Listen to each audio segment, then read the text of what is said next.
Hello YouTube. This video today, I wanted to talk about hoppers, hornets and fighters, and just about the difference between these cars. Although all Tamiya cars are all hoppers from the hopper range, they're all very similar, but starting off with your Grasshopper, that was like one of the original Tamiyas, one of the good first car to get going. It's got a 380 motor in it, so it's considerably slower than these because he's got 540s. They come as kits, although this car here you can actually buy already assembled, along with this one. This one here you can't. So I've built this, I built that, I bought this already assembled. But I have built one of these in the past, a vintage one when I was younger. But yeah, just the difference between them all. Probably the easiest one to build out of these two by far would have been this. Apart from the tyres. The tyres are an absolute nightmare. The same on the Hornet, similar tyre really. But yeah, they're a great way of getting started into the hobby. They're cheap, they're easy to find, all of these cars at the moment. A lot of the Tamiya cars now are just super hard to find, but these, the Lunchbox, the Pumpkin, they're all still dime a dozen, and some of the four-wheel drive ones. Cars like the Hot Shot and that are very hard to find now, but it's more the more modern ones like the Plasma Edges as far as the four-wheel drives and that. But these, you know, they're a great way to get into the RC hobby. You learn so much about RC cars from building these kits. You know, both of these cars here that I built and then I had to pull them all apart again and redo things that I'd done wrong. Things didn't match up with the Grasshopper. I had trouble, what did I have trouble with there? Oh, the gearbox. The gearbox hadn't meshed. I'd stuck it together but it hadn't meshed, so when I got it together, spun the wheels, they weren't working, so I just pulled it apart, redone it as per the manual, and it's fine now. The fighter, I put this again, if you watch one of my earlier videos where I actually reviewed it, the car was, you could see it was lopsided, and it was just annoying me. I pulled it apart a couple of times, I couldn't figure out why, so I thought, right, today I'm going to fix this. I pulled it apart. I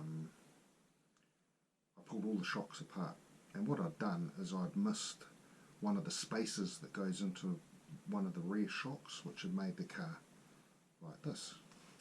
So I pulled them all apart. I went into the old box that this came in and I found the part and I put it in, and she's all sitting really well now. So yeah, with this I bought, with this come with an ESC, actually quite a good one. Where is it? It actually came out of with a hobby wing, ESC, no steering servo, but an ESC. Same with this. This come with an ESC that's up on my wall there. The fighter didn't, however, no ESC, but this and this are both going to be shelf queens. These two cars, so I can use the ESC for this, which is what I'll do. I'll probably chuck this hobby wing in. I've got a radio for it. I've got a FlySky GT3 radio, so I've got a couple of batteries that'll fit this. I've actually bought some, because I've got lots of Dean's batteries. They're the right amperage for Tamiya vehicles, but they've got Dean's connections, whereas not Tamiya connections. So I ordered 2 or 3 Dean's to Tamiya connections that I'm going to put on this to get going. But these other 2 cars here will be shelf queens, but yeah, they're just iconic cars, especially these 2. You know, they go back to the 1980s. A lot of people have got a lot of good memories with them. They're fairly easy cars to build. I built this Grasshopper yesterday and it took me probably 2 hours, and I'm by no means an expert. 2 hours to build the car, that's without the stickers and without the tyres. The tyres, they probably took me probably an hour and a half just to do the tyres, and then the stickers probably took me half an hour. I made a bit of a stuff up with the lights here. They're supposed to be they've got penrite stickers that go on the fog lights, just like on this Hornet here. And for some reason I stuck one of the penrite ones. My eyesight wasn't that good. I thought, looking at the manual, I thought it went on the back here, so I stuck it there. So, and I couldn't get it off, so what I did was, there's a couple of leftover little Tamiya ones that I put on there. It's a little bit disappointing, but oh, well, so be it, you know. Yeah, so they're all great cars. Out of which one I would recommend to somebody to build, they're all the same really to build. I'd say if you wanted to actually get a car that looks cool and goes cool, one to run, I'd probably say go with the Hornet. This Rising Fighter, if you want something a bit more modern, but improved suspension, if you look at the suspension on that compared to the Hornet, it's got better suspension, so it can absorb a lot more and therefore should handle a little bit better, which it probably does. But also the Hornet's got a lower stance, so that contributes to handling quite well too. See the hopper, they've got tiny little springs, so they just bounce everywhere, and they've got a 380 motor in it compared to 540s with these, so considerably slower, but very, very iconic, very, very cool looking vintage type RC car, the Grasshopper. I love it. I think everyone needs one in their collection. So yeah, that's my views on these three cars. Which one would I buy? The Hornet. If you buy the Hornet, God, they need a dust actually. If you buy the Hornet in the kit form, you got to paint it. The Rising Fighter you don't have to. It's got a hard shell body, just like the Grasshopper has.